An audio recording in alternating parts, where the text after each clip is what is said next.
제가 어렸을 때 한 어림잡아 한 5살 때쯤 아닐까 싶습니다. 아버님이 목회하시던 곳이 강원도 양구에서 잠깐 계셨는데요. 그때 그 교회는 산 중턱에 있었습니다. 조그만 산 중턱이죠. 그래서 산으로 종종 뛰어놀던 때가 있었던 기억이 있습니다. 그때 이제 형들하고 이제 교회 형들 혹은 또 동네 형들이겠죠. 형들하고 들판을 뛰면서 메뚜기를 잡던 기억이 납니다. 메뚜기를 잡아가지고는 그것을 이제 형들이 모아가지고요.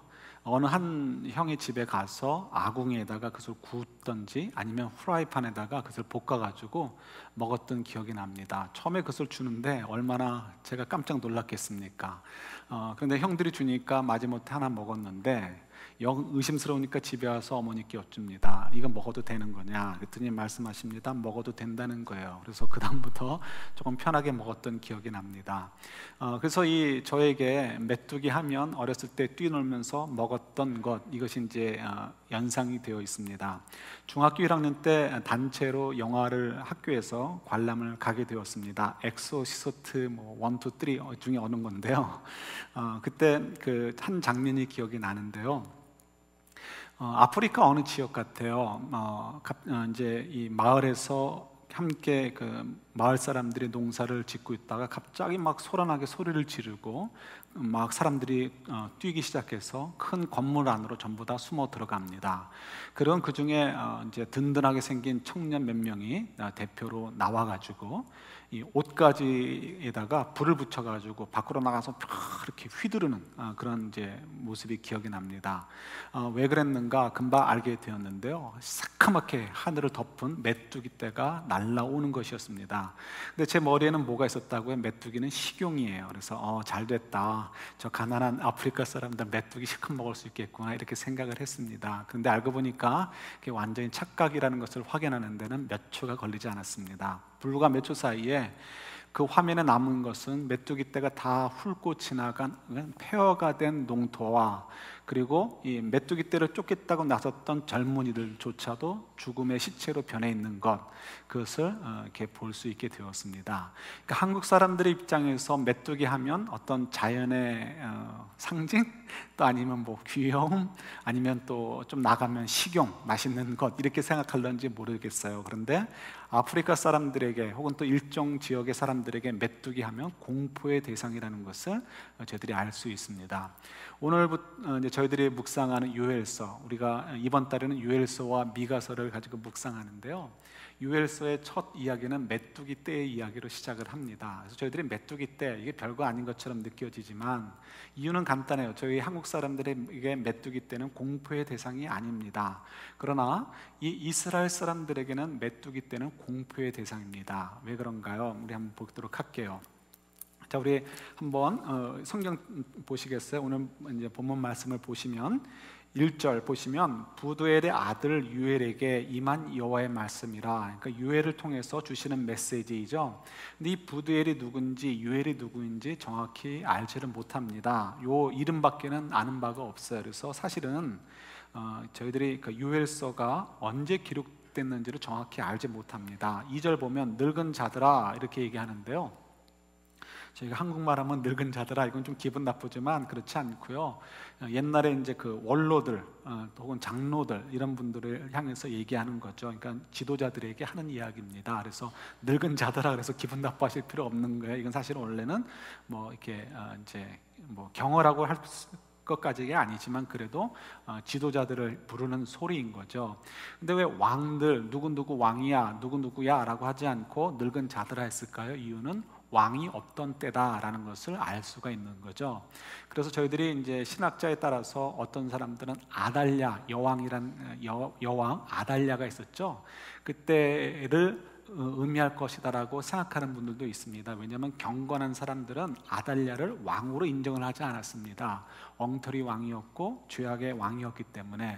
그래서 아달랴 여왕 때 일이 아니었을까 생각하는데 이 내용들을 보면 아달랴의 여왕 때 이야기는 아니다라고 많이들 생각을 합니다. 그래서 대부분의 학자들, 많은 분들이 생각하는 것은 이것은 포로기의 후에 직후에 수르바벨의 성전이, 그러니까 제2성전이 완공된 직후 어느 시점에서 주신 말씀이실 것이다라고 생각을 합니다. 그래서 저희들도 그렇게 이해하고 보시면 좋을 것 같아요. 그래서 이제 그때 이제 이 나라를 회복하고 돌아와서 그리고 새로운 터전에서 새롭게 시작하려는 그때 주시는 말씀이다 생각하시면 좋을 것 같아요. 그러면서 이제 4절 보세요. 3절에서 이 일을 너희 자녀들에게 말하고 대대로 말하라는 거죠. 무엇을 말해야 되느냐? 근데 그거 보면은 4절 보면 하나의 공포의 이야기를 합니다. 이 공포의 이야기가 왜 그럴까요? 팥종이가 남긴 건 메뚜기, 메뚜기가 남긴 건 느치, 느치가 남긴 건 황충이 먹겠다. 이 네 개의 이름이 나오는데요. 네 개의 벌레들이 다 무엇일까? 이 네 개는 전부 다 사실은 이 메뚜기를 얘기합니다. 그런데 메뚜기를 다르게 부른 이름들인 거죠. 그래서 이제 이 구약에만 해도요, 메뚜기의 이름이 여기서 네 개가 나오죠. 요거 말고도 5개가 더 나와요. 그래서 메뚜기 이름이 9개가 있고요. 그 지역에서 메뚜기를 부를 때 어떤 언어에서는 무려 19개나 될 정도로 메뚜기 이름이 다양합니다. 그 얘기 뭐냐면 그만큼 메뚜기가 그들에게 있어서 중요한 포션을 차지한다고 할 수 있고요. 또 이런 모양 저런 모양으로 얘기되는 그런 내용, 이제 어떤 이게 주제가 된다는 거죠. 그래서 어떤 사람들은 이 메뚜기 이름이 다양한 것은 메뚜기의 종들이 여러 가지가 있었을 것이다 얘기하는 분도 있고요. 어떤 분들은 이 메뚜기가 보통 우리가 사람들도 유아기, 뭐 청소년기, 성인기, 노년기 이렇게 얘기하는 것처럼 메뚜기 4개의 성장 단계를 가지고 얘기하는 것이다 라고 추측하시는 분들도 있습니다. 이건 우리가 중요하지 않아요. 중요한 건 뭐냐면 메뚜기 떼가 4번을 습격한다는 거예요. 한 번만 습격을 해도 엄청납니다. 그래서 이 메뚜기 떼는 주로 이 아프리카 수단에 서식을 하는데요, 2월이나 3월에 이 계절풍을 따라가지고, 그러니까 이 북동풍이 되겠죠. 계절풍을 타고서 이 메뚜기 떼가 대량으로 이동을 한다고 합니다. 그래서 이집트를 습격하게 되고요. 좀 더 나가게 되면 팔레스타인, 그러니까 이스라엘 땅까지도 들어온다는 거죠. 그러니까 매년 그렇게 들어오니까 얼마나 지겹겠어요. 그런데 이 메뚜기 떼가 통계에 의하면 1km 평방 킬로미터 안에 보통 4천만 마리 정도가 이렇게 떼로 지을 때는 그렇게 많이 들어온다는 거예요. 그 4천만 마리가 평방 킬로미터 안에 있다. 엄청난 거죠. 그리고 메뚜기는 보통 하루에 자기 몸무게만큼 먹어치운대요. 그러니까 엄청난 거죠.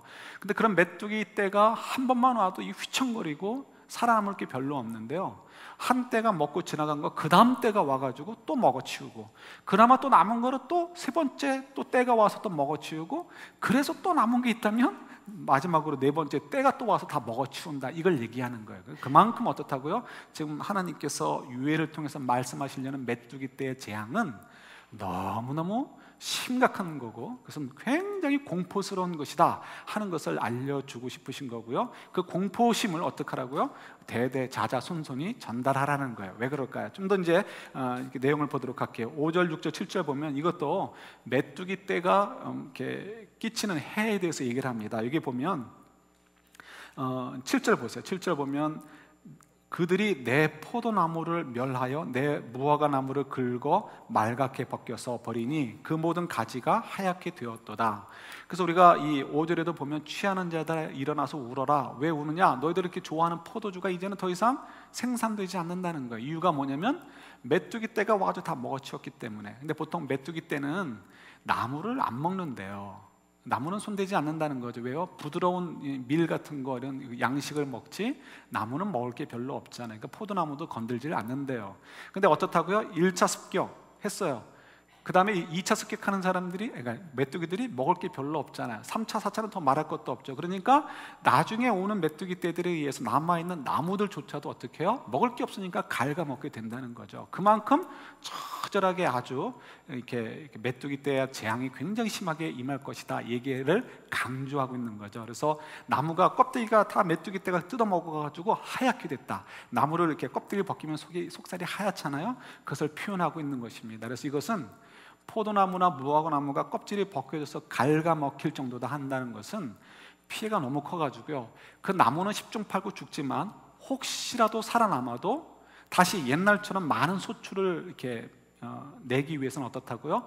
여러 해가 필요합니다. 여러 해 동안 회복이 되어지고 해야 그 다음에 이제 포도나무나 무화과나무에서 열매들을 소출할 수 있게 되는 거죠. 그만큼 메뚜기 때 그 재앙이 엄청나게 클 것을 예수님 이제 이 하나님께서 유해를 통해서 말씀해주고 계시는 거죠. 그래서 왜 이렇게 무서운 것을 얘기하실까? 이거는 하나의 이야기를 통해서 다른 것을 두려워하도록 하기 위함인 것입니다. 예를 들어서 어느 책을 보니까 그런 얘기가 있더라고요. 우리가 하루에도 몇 초에 한 명씩 굶어 죽는다고 하죠. 그래서 세상에는 이 굶어 죽는 사람들이 그렇게 많대요. 저희들은 살 빼는 것 때문에 걱정하는데, 저도 그런데 안타깝게도 저희들이 조금만 손 뻗으면 살릴 사람들이 많이 있다는 거예요. 그래서 하루에도 몇 초에 한 명꼴로 이렇게 굶어 죽는 사람들이 그렇게 많다고 합니다. 그런데 더 놀라운 것은 굶어 죽는 사람의 숫자보다도 너무 많이 먹어서 죽는 사람의 숫자가 더 많다는 거예요. 그러니까 배 터져 죽는 게 아니고 어떻게 돼요? 많이 먹으면 비만이 걸리죠. 비만이 생기면 성인병에 걸려서 그 성인병의 그 파급 효과로 죽는 사람들, 후유증으로 죽는, 여러 가지 병에 걸려서 죽는 사람들이 그렇게 많다는 거죠. 그래서 우리가 이 치아의 건강을 위해서 애를 많이 쓰죠. 치아를 고치는데도 돈을 많이 집어넣습니다. 저도 치아가 약해가지고 여기다 돈이 참 많이 들어갔는데요. 사실 이 돈 들여서 고친 치아를 가지고 어떻게 하는 거예요? 사실은 내 무덤을 파는 것과 마찬가지인 거죠. 그죠? 열심히 먹어 제끼면 어떻게 돼요? 결국 다 제가 점점 더 무덤에 가까이 가는 거죠. 그래서 이 치아를 이렇게 이쁘게 웃는 치아를 이렇게 보여준다면 어떤 사람들에겐 그것이 참 아주 이쁘게 보일 수 있을지 모르지만 어떤 사람들에겐 어떻게 돼요? 그것이 사실은 죽음의 상징과 마찬가지인 거죠. 그럼 우리가 이런 이야기를 통해서 겁을 먹게 하는 거죠. 공포의 마음을 갖게 하는 거죠. 그걸 통해서 어떤 것을 피하기 위해서 나중에 진짜 공포, 나중에 가서 병원에 일찍 가서 고생한다든가, 아니면 뭐 당이 심하게 걸려서 팔다리를 끊어야 된다든가, 아니면 뭐 그 밖에 뭐 심장마비를 일찍 죽어야 된다든가 하는 것들을 막기 위해서, 최후의 진짜 공포를 당하지 않도록 하기 위해서 어떻게 해요? 지금 조그마한 공포들을 끄집어내고 얘기하는 것은 유익한 것이죠. 그래서 하나님께서도 지금 그것을 하고 계시는 거예요. 메뚜기 재앙 얼마나 무섭냐. 그것도 1차로 끝나는 것이 아니고 4차까지 연결되어지고, 평소에 메뚜기가 쳐다보지도 않는 나무 껍데기까지 다 갉아먹는 상태, 그 엄청난 메뚜기 재앙의 공포를 끄집어내시는 이유가 뭐냐면 더 심각한 공포에 대해서 어떤 일종의 경고를 주시고요. 그래서 그 심각한 공포 속에 우리가 들어가지 않도록 하기 위해서 이제 하나님께서는 이 유해를 통해서 말씀을 주시는 거죠. 그러면 그 공포는 무엇일까? 더 큰 그 심각한 공포란 뭐냐는 거예요. 그래서 유해절을 보면 여호와의 날이라는 주제가 아주 중요합니다. 그러니까 여호와의 날이 무엇일까요? 여호와의 날은 여호와 하나님께서 이 세상을 심판하시는 날이에요. 그래서 하나님을 업신여기고 우습게 여기고 믿지 않았던 사람들은 하나님의 징벌을 받게 되고요. 반대로 하나님을 경외하고 하나님을 사랑하고 하나님을 섬겼던 사람들은 하나님의 이렇게 상을 누리고 하나님의 영광을 상속받게 될 것, 그것이 바로 여호와의 날이 의미하는 것입니다. 이 여호와의 날은 쉽게 생각한다면 언제예요? 예수님께서 이 땅에 다시 재림하시는 날, 그 날이라는 것을 저희들이 잘 알죠. 그래서 예수님이 재림하시는 날 하나님께서 악한 자들은 심판하시게 될 거고요. 저희들 같이 주의 백성들은 하나님께서 우리가 산 만큼 하나님이 계수하시고 그만큼 또 저희들에게 상급을 주신다 하는 것을 저희들이 잘 알고 있습니다. 그래서 하나님께서는 지금 얘기하고 싶은 것, 키포인트는 그거인 거예요. 메뚜기 재앙이 얼마나 무섭냐. 하물며 여호와의 날의 재앙, 그 날에 임하게 될 그 심판의 무서움은 얼마나 무섭겠느냐, 이거를 얘기해 주고 싶은 거예요. 그러면 왜 하나님께서는 메뚜기 재앙으로 이렇게 표현되는 그런 심판의 날에 대해서, 그 무서움의 날에 대해서 이야기를 하시거나 아니면 또 그런 징계를 주실까요? 실제로요. 이유가 무엇일까 우리가 좀 알아보시는 것이 필요하겠죠. 한마디로 얘기한다면 하나님께서 그의 백성들을 사랑하셔요. 사랑하셔서 징계를 주실 때에도 보통 사람이 받는 징계와는 어떻게 해요? 내용이 완전히 다르고 방향이 완전히 다르다는 것을 저희들이 알죠. 그래서 이 하나님께서 말씀하시는 것은 그의 백성들에게 주시는 징계는 어떻다고요? 파멸을 위한 징계가 아니라는 거예요. 파멸을 위한 징계가 아니고 어떻게 해요? 우리로 하여금 파멸의 길로 갈고 있는 우리로 하여금 돌이켜서 하나님의 복된 길로 오도록 하기 위해서 우리에게 주시는 것이 징계다라고 말씀을 하십니다. 그래서 우리가 사실은 믿는 자들에게서 인생의 삶을 살면서 오는 어떤 어려움들, 고난들, 우리의 마음을 아프게 하는 것들, 우리를 하여금 낙담하게 하고 좌절하게 하는 것들이 있을 때 여러분 걱정하실 필요가 없는 거예요. 왜 그럴까요? 이유는 하나님이 우리를 사랑하시기 때문에 그래요. 우리 성경을 두 군데만 찾아보는데요, 우리 오늘 본문 말씀 뒤로 가면 요엘서 3장 16절 말씀이 있습니다. 이때 보면 아까 찬양할 때도 나왔지만 이렇게 하늘과 땅이 진동하리로다라는 말씀이 있는데, 땅이 진동한다라는 아까 찬양이 있었죠. 우리 찬양 가사 가운데 3장 16절 보면 하나님이 이제 심판하실 때, 예수님이 재림하실 때, 또 하나님께서 우리 이렇게 때로는 이제 그 전에도 심판하실 때가 있잖아요. 그럴 때 땅이 진동한다 이런 표현을 하죠. 우리 3장 16절 한번 같이 읽겠습니다. 여호와께서 시온에서 부르짖고 예루살렘에서 목소리를 내시리니 하늘과 땅이 진동하리로다. 그러나 여호와께서 그의 백성의 피난처 이스라엘 자손의 산성이 되시리로다. 예, 그때 땅이 진동한다라고 표현할 만큼 그 심판과 하나님의 그 임재가 무섭지만, 그러나 어떻다고요? 그 백성들은 두려워할 필요가 없어요. 왜요? 하나님께서 함께 하시기 때문에. 그래서 하나님께서 우리를 사랑하시기 때문에 우리와 함께 할 거라고 약속을 더해 주시는 거죠. 그래서 재난의 때가 와도, 고난의 때가 와도 하나님의 백성들은 걱정할 필요가 없다는 거예요. 오히려 그걸 통해서, 그 재난을 통해서 우리가 두려움을 좀 느끼겠지만, 그 두려움을 통해서 어떻게 해요? 여호와의 날, 최후의 그날에 우리가 부끄러움을 당하지 않고 하나님의 영광을 상속받는 자로서 쓰도록 하기 위해서 주시는 것이기 때문에 하나님 우리를 보호해 주실 것이고요, 우리는 겁없이 그 순간들을 교훈만 받고 지나가면 된다는 거죠. 성경 한 군데만 더 찾아봅니다. 데살로니가전서 1장이요 1장 10절 말씀이요. 여기 말고도 로마서 8장이나 로마서 10장에도 이런 말씀들이 계속 반복이 되어집니다. 데살로니가전서 1장 10절 말씀이에요. 신약성경 328페이지쯤에 있습니다.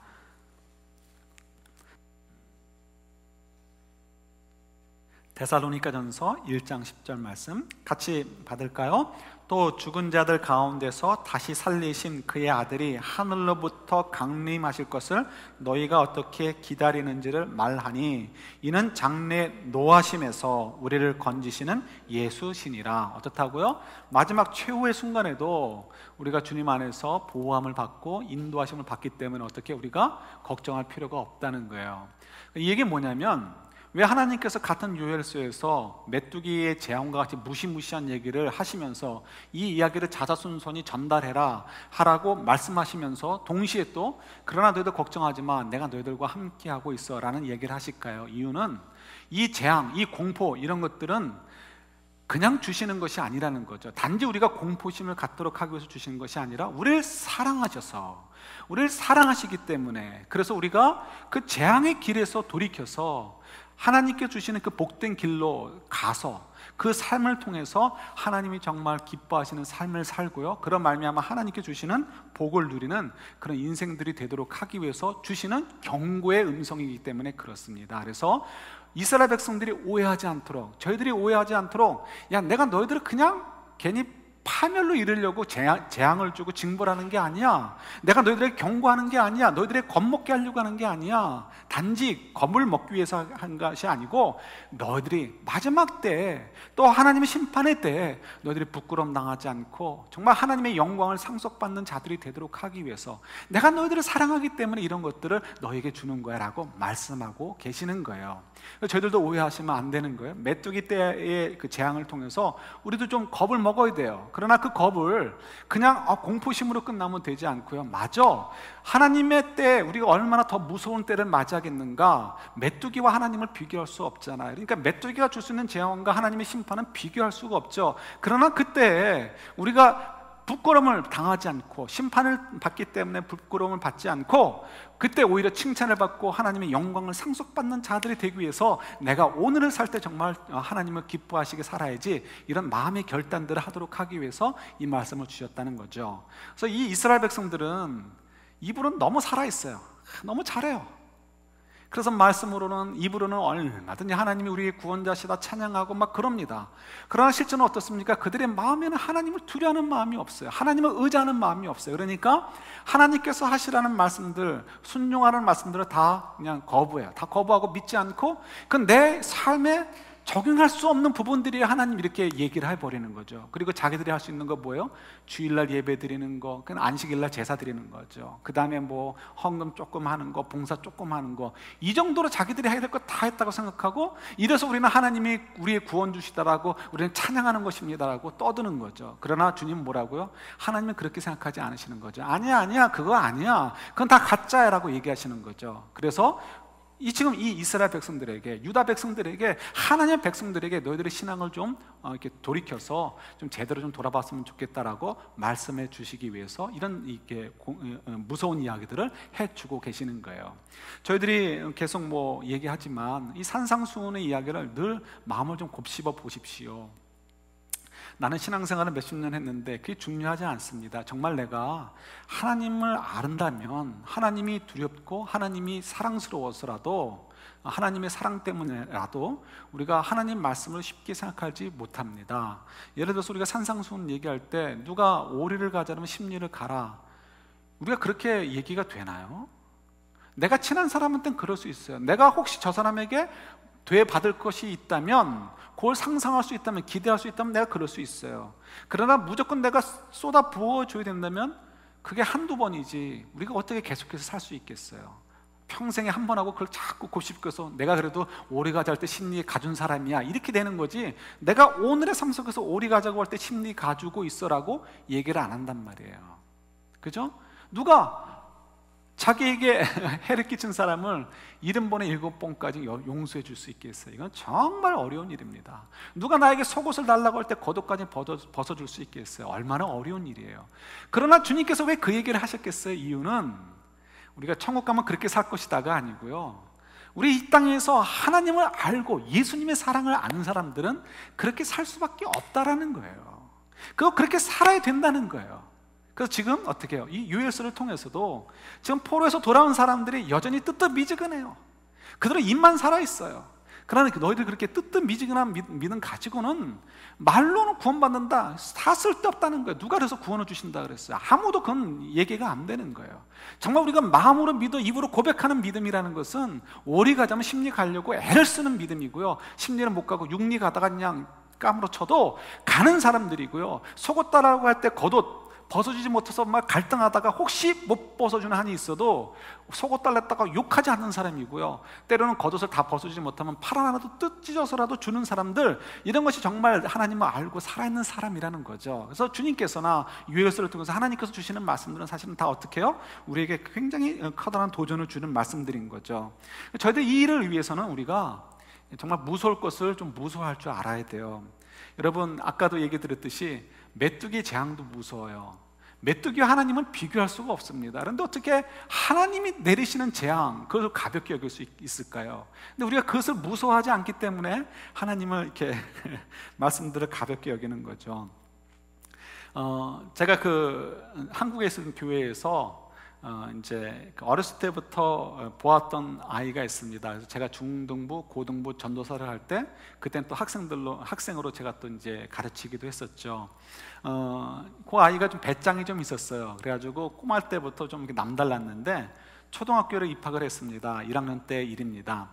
여러분 기억나실지 모르겠어요. 저도 이제 한번 기억이 나는데요, 비가 막 오는 날 운동장을 싹 쓸면서 오는 그 맑은 물들, 그 빗물도 기억나십니까? 그때 저도 한 번 기억나는데요, 야, 이거 여기서 한번 마음껏 뛰어놀았으면 좋겠다, 이런 기억이 납니다. 근데 그 뭐 한 번도 못 하는 거죠. 왜요? 선생님한테 혼나니까. 그런데 이 애가 배짱이 있다 그랬잖아요. 창밖을 보니까 운동장에 아무도 없고, 학교 올라올 때 봤던 이 넓은 운동장 속에 흘러내리는 많은 맑은 물들을 보았단 말이에요.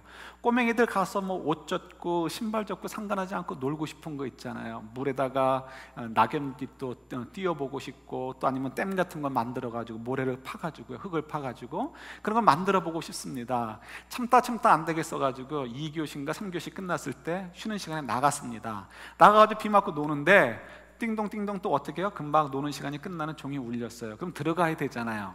그냥 너무 재미있단 말이에요. 아무도 없고 자기 혼자 세상이에요.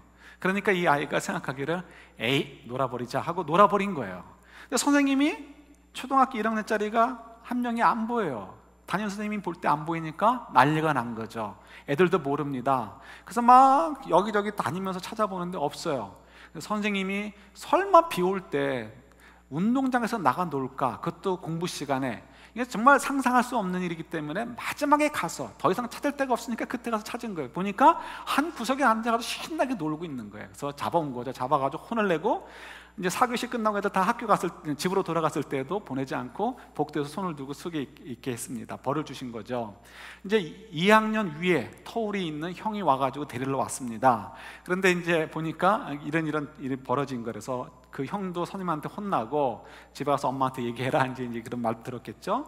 그래서 이제 동생을 데리고 오면서 얘기를 합니다. 이제 뭐라고 막 혼을 내는 거죠. 너 왜 이렇게 그 수업 종소리가 들렸는데도 돌아오지 않았냐? 선생님한테 혼나면 어떡하려고 그래? 이렇게 얘기를 했습니다. 그랬더니 이놈이 하는 얘기가 선생님한테 혼나는 건 5분만 혼나면 된다는 거예요. 한마디 들으면 되고 그 다음에 나머지는 어떻게 해요? 1시간이고 2시간이고 지 혼자 이 넓은 땅을 마음껏 소유하면서 놀 수 있지 않느냐 이거죠. 그러니까 뭐 5분까지 혼나고 실컷 놀겠다 이거예요. 다음에도 또 그러겠다는 거죠. 그래서 아주 그것이 이제 교회 안에서 굉장히 재미있는 이야기로 돌았던 기억이 있습니다. 여러분 어떻게 보면 저나 저희 여러분들이 하나님에 대해서 그 정도 수준 아닐까요? 하나님을 두려워하거나 하나님께서 하신 말씀, 그 지켜야 되는 내용들에 대해서 까짓것 때 되면 5분만 혼나지 뭐 두 눈 질끔 감고 이 악 다물고 딱 5분만 참으면 그 다음에 어떻게 해요? 45분 혹은 1시간 2시간 내 마음껏 놀 수 있으니까 그래 버리지. 제가 볼 땐 저희들이 그 정도 수준으로 하나님을 두려워하는 것 같아요. 근데 그래가지고는 어떻습니까? 얘기가 되지 않는 거죠. 그래서 하나님께서 이렇게 말씀하시는 거예요. 특별히 모든 자에게 주시는 메시지가 아니에요. 들을 끼는 자에게 주시는 메시지인 거예요. 들을 끼는 자는 누구예요? 하나님을 아는 사람들. 그래서 하나님을 아는 사람들인데 조금 아까 그 꼬마처럼 하나님에 대한 두려움이 조금 이렇게 느슨해졌어요. 그래서 하나님은 그렇게 만만한 분이 아니야. 하나님의 때 우리가 계수해야 될 것은 굉장히 어려운 이야기야 하는 것을 드러내심을 통해서 그래서 어떻게 정신을 차리고 그래 내가 말로만 하나님 사랑한다고 할 게 아니고 진짜 내가 하나님을 사랑하도록 한번 노력해보자 라는 도전을 주시기 위해서 이제 이 메시지를 주시는 거죠. 지난 주간이죠. 7월 4일 날 이렇게 그 불꽃놀이를 많이 하더라고요. 그래서 이제 뭐 저희들이야 뭐 그런 거 여러 번 봤으니까 또 뭐 굳이 보러 나가지도 않죠. 근데 12시가 막 지나가는데도 이 주변에서 뻥뻥거리는 소리가 납니다. 그래서 저랑 아내가 이제 침대에 누우면서 야, 뭐 이렇게 요란하게 노나 이런 얘기를 하다가 이제 하나님의 순종에 대해서 이야기를 나누기 시작을 했습니다. 하나님께 순종하는 건 정말 어렵습니다. 왜 어려울까요? 그 순종하는 것이 주일날 예배 드리는 거, 뭐 헌금 조금 하는 거, 봉사 조금 하는 거, 뭐 이 정도라면 이거 아무것도 아니죠. 그러나 하나님께서 우리에게 요구하시는 순종은 뭐라고요? 산상수훈에도 얘기됐듯이 다른 사람에게 눈에 띄지 않는 부분까지도 내 속마음까지도 어떻게 해요? 하나님의 뜻에 맞추려고 애를 써야 된다는 거예요. 그러니까 너무 힘들죠. 또 특히 뭐 인생을 걸고 얘기할 때 더 힘들죠. 제가 이제 그 읽은 책 가운데 한 책에 이런 얘기가 있습니다. 요 분이 뉴질랜드 의사신데요. 이분이 원래는 공부하는 것이 싫었대요. 그래서 한 13살 때쯤에 이제 하나님을 경험을 해서 이제 예수를 주로 고백하게 되었고요. 14살 되던 해에 이제 이렇게 서머 리트릿 같은 데 가가지고 거기서 하나님의 그 도전을 받은 거예요. 너 선교사가 됐으면 좋겠다. 이런 것이 마음속에 부담으로 이제 온 거죠. 그래서 선교사 내가 해야 되나 뭐 이렇게 생각하고 있었는데요. 이상하게 친구들이 그를 보면은 이렇게 얘기를 했다는 거예요. 야, 너 의대 가려고 그러지? 너 의대 가려고 하지? 이렇게 자꾸 얘기를 했다는 거죠. 그래서 이 친구가 너무 이제 황당하더라는 거예요. 자기는 정말 공부하기가 싫어가지고 대학도 갈까 말까 그 생각하고 있는데 뭐 느닷없이 너 의대 갈 거지 이렇게 얘기를 하니까 좀 굉장히 뭐 황당하더라는 거예요. 근데 그러고 있다가 내가 대학을 가야 되냐 말아야 되냐 할 때 뭐 뉴질랜드는 좀 다른가 봐요. 그래서 뭐 어떤 세 과목을 그냥 준비해야 되겠다고 해서 그냥 골랐는데 그게 마침 생물학, 화학, 물리학이더래요. 이 세 과목을 공부해서 이제 대학을 입학을 했는데 알고 보니까 이 세 과목이 전부 다 의대 가는데 꼭 필요한 과목들이었다는 거죠.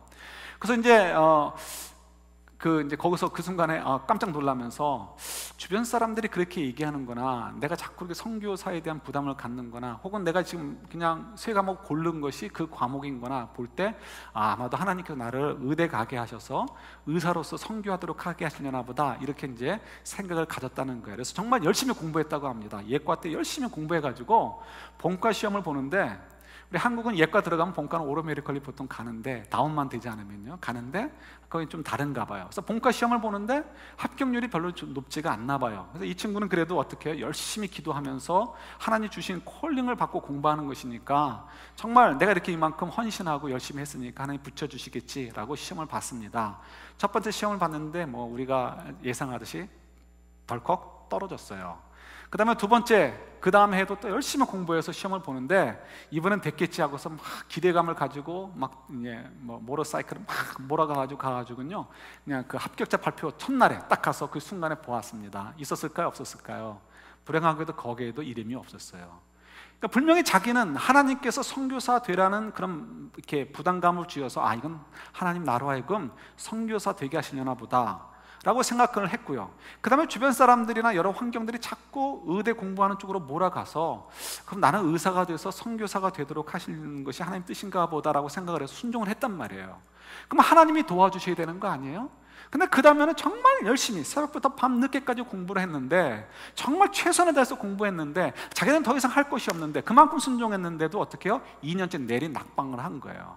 그러니까 거기서 어떻게 하나님이 나를 왜 이렇게 인도하시는가?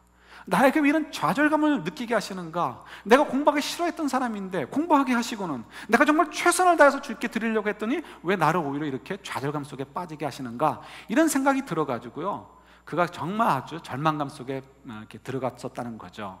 그러다가 하나님께서 주시는 이제 이렇게 말씀과 또 그런 말씀을 통해서 주시는 위로를 통해서 내가 조금만 더 해보자 이런 마음을 가지고 이제 공부를 다시 또 시작을 해가지고요. 그 다음에 이제 붙어가지고 의사가 되고, 그 다음에 아주 이렇게 그 예수 전도단 쪽에서 아주 유명한 아주 그 닥터로서 이렇게 미셔너리 역할을 잘 했다라는 이제 그 이야기들을 책으로 적어놓은 것을 보았습니다.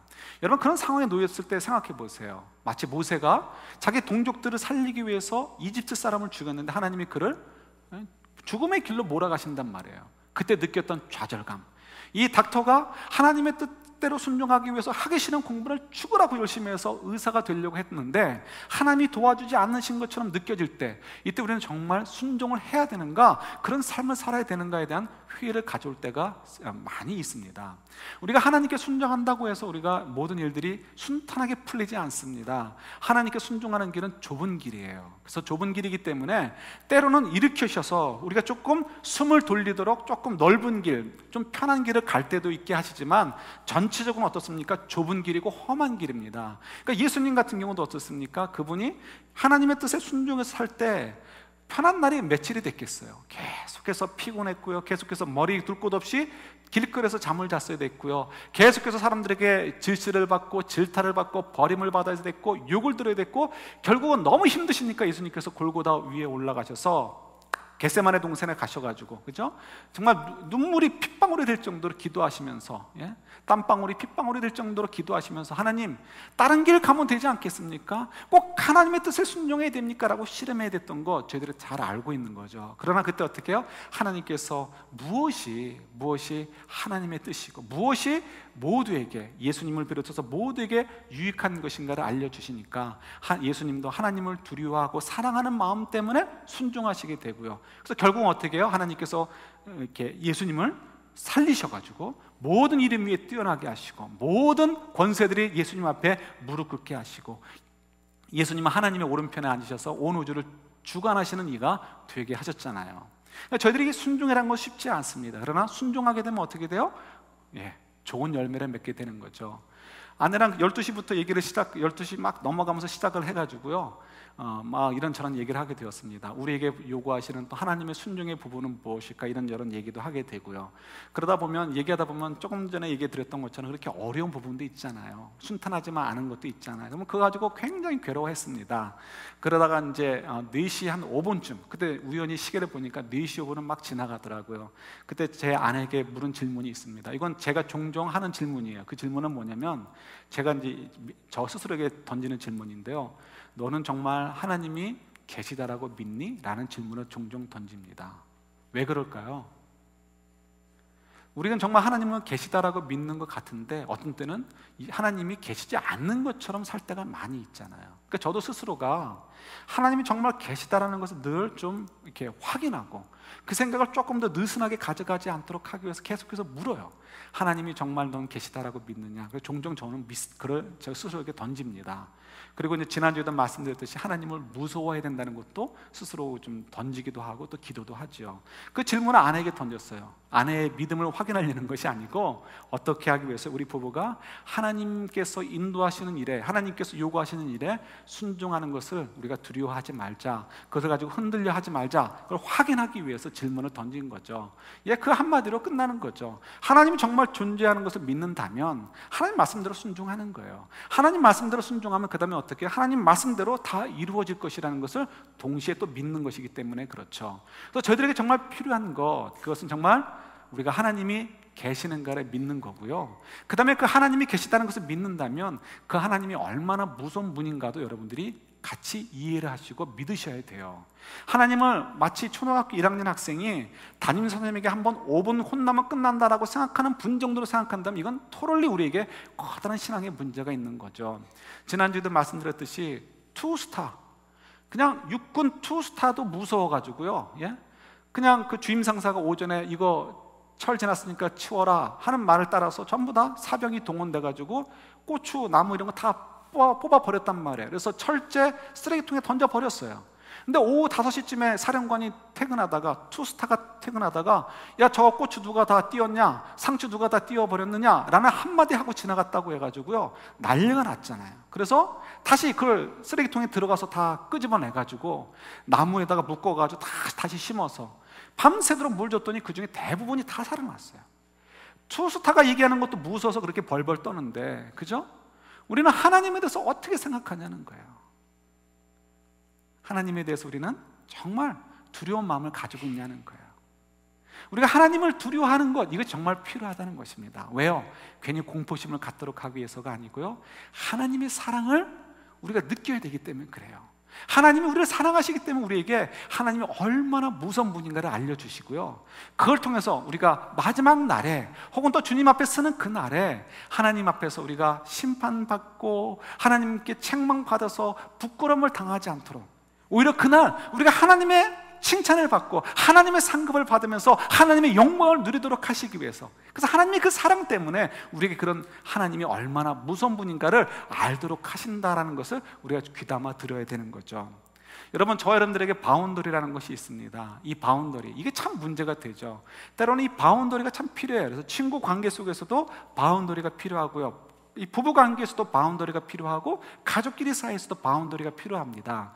그런데 이 바운더리가 잘못 세워지면 문제가 되는 거죠. 특히 신앙에서도 마찬가지입니다. 그래서 우리가 하나님께 이렇게 대해서 바운더리를 막 세워놓죠. 그래서 하나님, 요 선까지는 제가 헌신할게요. 요 선을 넘어서는 저에게 얘기하지 마십시오 라고 얘기를 합니다. 그래서 누누이 자꾸 반복하지만 앞으로도 계속 반복할 거예요. 산상수훈의 얘기 정도는 우리가 어떻게 해요? 생각도 없어요. 관심도 없어요. 그죠? 우리가 누가 그걸 가지고 진지하게 얘기합니까? 누가 그걸 가지고 진지하게 우리가 눈물을 흘리며 고민하고 있으셔요? 절대 그렇지 않습니다. 이것이 우리의 문제가 되는 거예요. 우린 여전히 어떻게 해요? 주일날 와서 예배드리고 헌금 조금 하고 봉사 조금 하면 나는 구원 얻었어, 하나님 축복해 주실 거야, 기도 많이 하면 축복해 주시겠지라는 엉터리 믿음, 성경은 얘기해줘 하지도 않는 엉터리 믿음을 가지고 어떻게 저희들 스스로가 만족해 하려고 하고 있는 거죠. 그렇지 않다는 거예요. 정말 하나님의 사랑과 하나님의 그 축복을 누리려면 우리 바운더리를 헐어버리고요, 하나님이 우리에게 요구하시는 바운더리로 바꿔버려야 되는 거예요. 그때 어떻게 우리가 하나님의 능력으로 하나님께서 기뻐하시는 인생을 살게 되고요, 그때 어떻게 하나님의 축복을 누리게 된다라고 성경은 가르쳐주고 있는 거죠. 이래서 우리가 하나님에 대해서 바운더리 세우는 것을 무너뜨리고 하나님의 바운더리로 새로 세우기 위해서 어떻게 해요? 우리에게 자극이 필요해요. 그 자극이 뭐예요? 이 메뚜기 재앙을 통해서 주시는 그 공포심, 그 공포, 무서움, 이 무서움을 통해서 어떻게 우리가 정말 무서워야 될 하나님을 무서워해라, 이렇게 말씀해주고 계시는 거예요. 여러분들 속에 가지고 계시는 바운더리는 뭐가 있습니까? 하나님의 기준에 합하지 않는 바운더리는 뭐가 있으셔요? 에베소에 나오는 그런 말을 막 하는 것들, 혹시 그런 것은 있지 않습니까? 나는 원래 말 막해, 그러니까 난 그거에 대해서 얘기하지 마. 우리끼리는 그거에 대해서 얘기 안 할 수 있을지 모르지만 하나님은 그것을 인정하지 않으신다는 거예요. 나는 내 성격상 누가 나한테 뭐라고 하면 난 도대체 참을 수가 없어. 여기에 대해서는 누구도 얘기하지 마. 그럴 바에는 나를 건들지 마. 이렇게 얘기하시는 분들이 있으세요? 우리끼리는 그것을 인정해 줄 수 있을지 몰라요. 그러나 하나님은 어떻다고요? 절대로 그를 용납하지 않으신다는 거예요. 누가 나한테 이걸 요구한다고? 다른 건 다 좋아. 돈 문제는 내 앞에서 절대 얘기하지 마. 돈 얘기는 절대 하지 마. 나는 그 형제도 싫어. 나는 이 부부간에도 철저하게 이 돈 문제만큼은 확실하게 해야 돼. 우리끼리는 그것이 통할지 모르지만 어떻게 해요? 주님께서는 그걸 용납치 않으신다는 거예요. 그렇다고 해서 우리가 무질서한다는 거 아니에요. 훨씬 고급한 수준에서 사랑과 의와 공평 속에서 우리가 질서를 잘 지켜가야 되는 거죠. 여러분, 혹시 여러분의 삶 가운데 엉터리 바운더리를 세워놓고 이 바운더리만큼 절대 누구도 들어오지 못해, 하나님도 노터치, 대신 나는 다른 건 채워드릴게요, 이렇게 하시는 분들이 계십니까? 아니요, 다 허물으셔야 돼요. 왜? 어떻게 우리가 허물을 수 있어요? 하나님이 얼마나 무서운 분인가를 생각한다면 마지막 날에 하나님 앞에 섰을 때 그때는 우리 속일 수가 없잖아요. 그러니까 그날을 생각하시면서 어떻게 해요? 두려운 마음을 가지고 내가 만들어 놓은 바운더리를 좀 무너뜨리시고요, 그리고 하나님의 바운더리로 우리가 새롭게 그 삶을 정리하고 조정하시는 그런 저희들이 됐으면 좋겠어요. 왜요?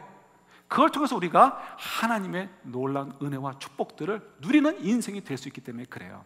이번 한 주 동안 여러분들은 마음껏 좀 돌아보셨으면 좋을 것 같아요. 그래서 돌아봄을 통해서 내가 혹시 하나님께서 요구하시는 순종에 응하지 못하고 있는 부분은 무엇이 있을까? 적어도 분명히 한두 가지 하나님께서 분명히 주실 것이 있어요. 그때 만만한 것 가지고 쉽게 해결하지 마시고요, 정말 하기 힘드신 걸 가지고 여러분 정말 그걸 가지고 한번 실험해 보시면 좋을 것 같아요.